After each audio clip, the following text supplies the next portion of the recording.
The Peoria State Hospital actually started here in Bartonville in 1902. That's when we officially opened our doors for the institution. This is when Dr. Zeller got involved. You see, he was away in the Spanish-American War. He came back to the institution and found that it had been built like many others, with straps and chains, and he decided this was not going to be his institution.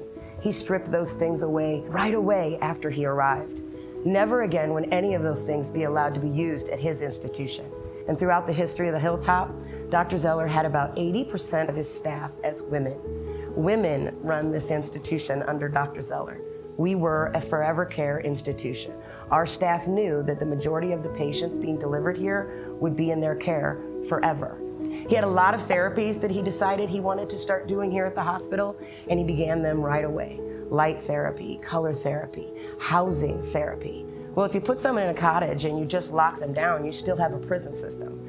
But you put someone in a cottage and you give them a mother figure. They found these cottages were well kept, cleaner, happier, because they had a home life inside of each one of these cottages. Bartonville was very fortunate to have this kind of institution. You see, most institutions were put very far outside of towns. At the height of our institution, we employed over 2,000 employees. But at that point, we had almost 6,000 patients. Our institution was only geared to have about 3,000 patients, which is why we kept adding buildings and adding buildings. In 1973, when we finally closed, 63 buildings were here on the Hilltop, and they still were running out of room. But it's unfortunate that these type of institutions, they didn't want to pay the price for the additional buildings and fixing them up, and that really became a downfall.